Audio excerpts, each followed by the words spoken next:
अभिनंदन, आभार और बहुत बहुत स्वागत है दोस्तों ज्योतिष विज्ञान के इस ऐतिहासिक चैनल पर।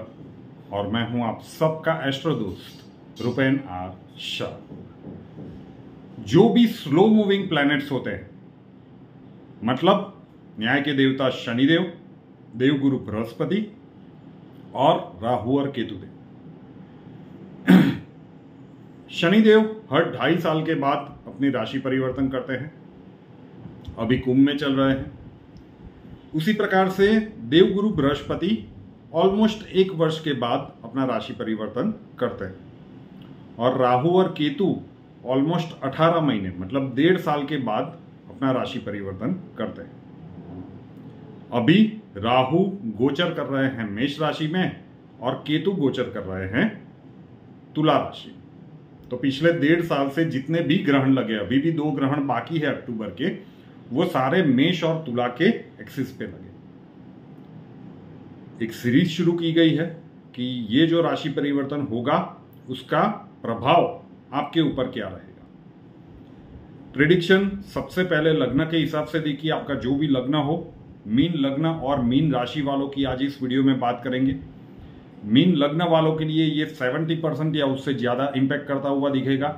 मीन राशि वालों के लिए भी ये 30% मान के चलिए। तो लग्न का जो भी वीडियो है उसका 70% और राशि का जो भी आपकी जो भी चंद्र राशि हो उसका वीडियो देखिए वो 30%। रैंडमली चूज किया गया था, सबसे पहले वृषभ वालों का, उसके बाद मेष वालों का और आज मीन वालों का। क्यों मीन वालों का? क्योंकि मीन में ही तो राहु आ रहा है। नई साइकिल की शुरुआत राहु केतु की मीन से होती है। तो अभी एट प्रेजेंट पिछले 1.5 साल से, ऑलमोस्ट 1.5 साल से कुछ महीने बाकी है, राहु आपके 2nd हाउस से जा रहे हैं और केतु आपके अष्टम भाव से। अष्टम भाव 6, 8, 12 त्रिक भाव माना जाता है, उसमें भी अष्टम भाव बिल्कुल ठीक नहीं माना जाता। आकस्मिक उपाधियों को लाने वाला भाव माना जाता है और राहु पास हो रहे हैं मेष राशि से, पुरुष तत्व की राशि और मंगल की राशि। 2nd हाउस मतलब अब ये जो जा रहा है पिछले और जनवरी 2023 से, 17 जनवरी 2023 से शनिदेव आपके 12वें घर में आ गए। तो राशि के हिसाब से तो नहीं, लेकिन अगर हम लग्न के हिसाब से देखें, मीन राशि वालों के लिए भी 7.5 शुरू हो गई। लेकिन मैं बार बार कहता हूं कि राशि की 7.5 शायद इतना परेशान ना करे जितनी लग्न की 7.5 परेशान करती है। तो उसकी शुरुआत हो गई 17 जनवरी 2023 से। अब वो 2.5 साल तक वहीं पे रहेंगे। अब होगा क्या? ये जो 2nd फेज में राहु जब से आया था अप्रैल 2022 से, कई सारे मीन लग्न और मीन राशि वाले व्यक्ति देख लीजिए। 2nd हाउस किसका कारक होता है? आपके परिवार का, आपके धन का, आपकी वाणी का। तो इन तीनों क्षेत्र में इसने कहीं ना कहीं बवाल मचाया होगा। राहु जिस भी भाव में बैठता है उसे चार्ज कर देता है, अब पॉजिटिव रूप से या नेगेटिव रूप से। मेष का राहु बिल्कुल ठीक नहीं माना जाता।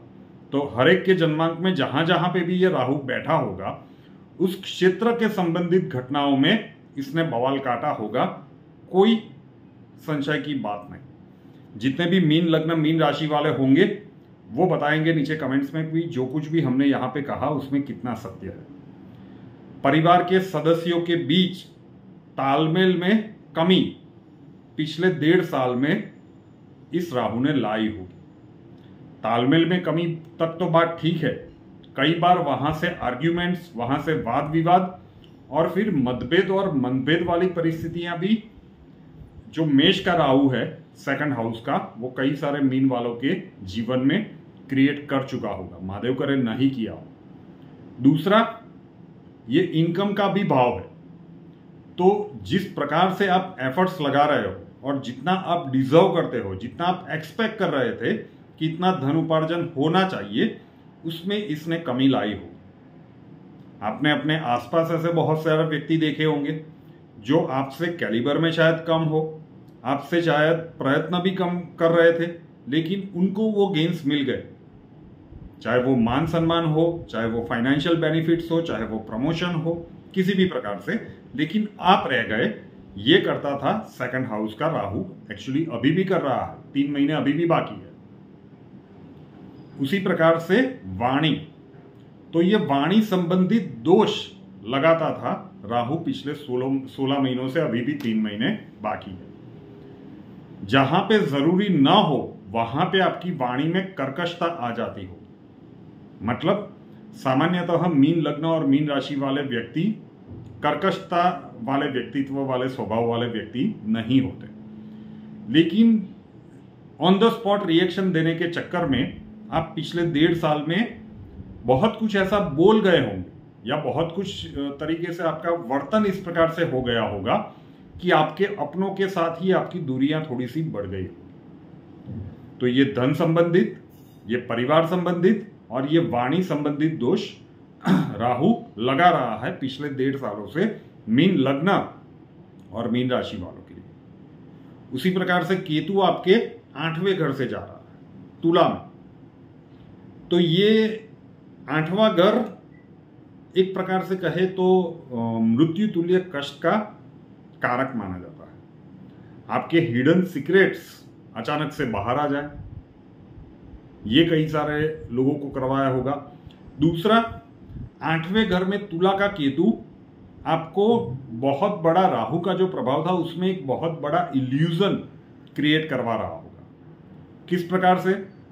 जो चीजें बहुत ही सिंपल हो, नॉर्मल तरीके से जो आप सिंपल तरीके से देख पाते हैं, वहां पे आपके प्रिजुडाइज थॉट्स आने लगे। आप पहले से सोच ले नहीं घटनाक्रम इसी प्रकार से बना होगा, हमें पता है, ये जो हमें पता है वाला विचार आता है, ये जीवन में बहुत सारी परेशानियां खड़ा करता है। तो ये हमें पता है, आपने पहले से सोच लिया कि घटनाक्रम इसी प्रकार से बना होगा, और जब आपको पता चले और उसी प्रकार से आपने बिहेव करना शुरू किया, और जब रियलिटी सामने आई तब तक तो शायद बाजी बहुत बिगड़ चुकी होगी। उससे भी बहुत नुकसान ये केतु करवा रहा था। 8वां केतु परिवार के सदस्यों के बीच राहु तो कर रहा था, केतु भी कर रहा था, बहुत स्ट्रांग मतभेद वाली परिस्थितियां क्रिएट करवा रहा होगा। तो पारिवारिक माहौल को ये कहीं ना कहीं झंझोड़ के रख रहा होगा। अब जब ये मीन राशि में आएंगे, मतलब आपके लग्न में आएंगे, केतु कन्या में जाएंगे, तो अब 30 अक्टूबर 2023 से लेकर 2025 के मई तक जितने भी ग्रहण लगेंगे वो मीन और कन्या के एक्सिस पर लगेंगे। जितने भी सूर्य ग्रहण और चंद्र ग्रहण आएंगे इन्हीं एक्सिस पर लगेंगे। तो ये सारी परेशानियां यकीन मानिए अब काफी हद तक दूर होने वाली है। कई सारी नई अपॉर्चुनिटीज भी आपको मिलने वाली है, और उसकी कुछ नेगेटिव साइड्स भी है कि कहां पे आपको सचेत रहना है। नेगेटिव क्या हुआ वो हमने देख लिया, आप पॉजिटिव जानते हैं। कई लोग कहते हैं लग्न का राहु बिल्कुल ठीक नहीं होता, अर्ध सत्य है। देवगुरु बृहस्पति की राशि में आ रहे हैं। राहु जिस भी घर में जाता है, राहु केतु का खुद का कोई घर नहीं होता, तो जिस भी घर में जाते हैं उस घर के स्वामी की तरह ये बिहेव करने लगते हैं। और स्त्री तत्व की राशियों में राहु जहां तक हमने देखा है बहुत ही शुभ परिणाम देता है। स्त्री तत्व की राशियां मतलब 2, 4, 6, 8, 10, 12 नंबर की राशि, वृषभ, कर्क, कन्या, वृश्चिक, मकर और मीन, यहां पे ये स्त्री तत्व की राशियां होगी। तो देवगुरु बृहस्पति की राशि में आ रहे हैं। देवगुरु बृहस्पति अभी कहां पे चल रहे हैं? आपके सेकंड हाउस में। जैसे ही ये कोलैबोरेशन टूटेगा, अभी चंडाल दोष बना हुआ है ना, अप्रैल 2023 से आपके सेकंड हाउस में चंडाल दोष बना हुआ है, तो राहु आ जाएंगे लग्न में, देवगुरु रहेंगे सेकंड हाउस में। कब तक? अप्रैल 2024 तक। उसके बाद ये आपके पराक्रम भाव में थर्ड हाउस में आ जाएंगे। Quite good. तो ये जो समय है ये आपके लिए पारिवारिक दृष्टिकोण से एकदम सुधरने लगेगा। देवगुरु खुद बैठे हैं सेकंड हाउस में, उसके बाद खुद जाएंगे थर्ड हाउस में, और उन्हीं की राशि में राहु शुभ फल दे रहा है। मतलब देवगुरु के जितने भी प्रभाव है उसको ये इलाबरेट करेगा, विस्तार करेगा। देवगुरु क्या है? देवगुरु जीव कारक तत्व है, मतलब आपकी पुरानी बीमारियों से ये आपको राहत देना शुरू करेगा। देवगुरु आपकी सोच की गहराई है, मतलब किसी भी चीज को जो आप रैंडमली एकदम हॉस्टाइल होकर रिएक्ट कर रहे थे, अब शांति से सोचेंगे, गहराई में जाके उसके बाद अनुरूप डिसीजंस लेंगे तो आपके डिसीजंस अब बहुत सटीक होते जाएंगे। सेकंड हाउस में है मतलब फैमिली का भाव है, परिवार के सदस्यों के बीच तालमेल में कमी चल रही थी तो वो दूरियां कम करने का काम 30 अक्टूबर 2023 के बाद ये तेजी से होगा। तो अभी भी 30 अक्टूबर तक कोई गलत डिसीजंस आनन फानन में ले मत लीजिएगा, फिर वो कहावत न सुननी पड़े न कहनी पड़े कि अब पछताए क्या हो जब चिड़िया चुग गई खेत। तो ये 2-3 महीने पहले वीडियो इसलिए आ रहा है कि क्या आप किस चीज से आप पास हो रहे हो और अब क्या आने वाला है। तो ये money, second house money gain का भी होता है, तो धन की आय में ये बढ़ोतरी के संकेत दे रहा है। अच्छी खासी आपकी फाइनेंशियल इनकम की ग्रोथ होगी, नई अपॉर्चुनिटीज मिलेगी, परिवार के सदस्यों के बीच में तालमेल में कमी कम होगी, पुरानी बीमारियों से ये आपको राहत दिलाएगा। 7th हाउस का केतु आएगा। अब केतु किस राशि में है? कन्या राशि में, बुध की राशि है जो इसका मित्र है। तो यहां पे भी 7th हाउस में केतु का प्रभाव इतना नेगेटिव नहीं रहेगा। ये जो कुछ भी बताया ये राहु और केतु के कंबाइंड इफेक्ट आपके बताए कि लग्न में राहु और 7th में केतु, लग्न के हिसाब से 70% मानिए, राशि के हिसाब से 30%। तो ये सारी पॉजिटिव चीजें होगी। अब लग्न में राहु और 7th में केतु मीन लग्न और मीन राशि वालों के लिए नेगेटिव चीजें क्या करेंगे? नेगेटिव चीजें ये करेंगे, 7th का केतु है और राहु की डायरेक्ट दृष्टि है, मतलब आपके मैरिज लाइफ के स्पाउस के साथ ये बहुत ही छोटी सी लगने वाली बात में बहुत बड़ा बखेड़ा शुरू कर सकती है, खड़ा कर सकती है। तो मैरिज लाइफ के स्पाउस के साथ डिस्प्यूट को टालिए अक्टूबर 2023 से आने वाले 18 महीनों तक। ये बहुत सारे मीन लग्न और मीन राशि वालों के जीवन में हो जाएगा, इतना प्रॉब्लमेटिक नहीं है। गलती तब होगी जब आप उसको खींचते जाएंगे। अगर आप कुछ कह रहे हो, कुछ समझाने की कोशिश कर रहे हो आपके मैरिज लाइफ के स्पाउस को, और अगर वो उस मोड में है कि वो नहीं समझ रहा है या नहीं समझ रही है, तो एट प्रेजेंट उस समय पे उस बात को छोड़ दीजिए कि हाँ आप सही हो, छोड़ दीजिए, समय दीजिए। अनुकूल परिस्थितियां आने पर वो खुद ब खुद आपका स्पाउस समझ जाएगा। तो ये जो कैओस वाली सिचुएशंस बनी है, मौका मत दीजिएगा कि ये 1-7 का जो एक्सिस है, क्योंकि सारे ग्रहण वहीं पे लगेंगे। तो कुछ नेगेटिव तो है, लेकिन इतना नेगेटिव नहीं है कि मैनेज ना हो पाए। जिस परिस्थितियों से आप पास हो रहे हो इतना नहीं है। पॉजिटिव मैंने आपको बताया। तो दाम्पत्य जीवन में थोड़ा सा संभल के, मामला गड़बड़ हो सकता है। अगर आपका पार्टनरशिप में बिजनेस है या फिर फैमिली बिजनेस है ना, परिवार के सदस्यों का मिला जुला बिजनेस, तो वहां पे किसी प्रकार की अगर मन मुटाव वाली परिस्थितियां बनती है तो मन में कुछ मत रखिएगा। ऑन टेबल बैठ के एकदम शांति और विनम्रता के साथ, लेकिन अक्टूबर 2023 के बाद आप कीजिए, हो जाएगा।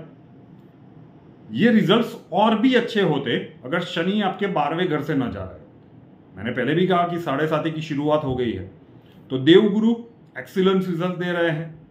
राहु और केतु उस प्रकार की राशि में आ रहे हैं कि आपको बहुत ही बढ़िया परिणाम दे जाए, लेकिन उसको थोड़ा सा इंपैक्ट दे रहे हैं शनिदेव जो आपके 12वें घर से जा रहे हैं। व्यय साइंस, मूल त्रिकोण है कालपुरुष की कुंडली में, लेकिन व्यय स्थान में है, तो शनिदेव का थोड़ा सा ब्रेक लगेगा इन सारी चीजों के ऊपर।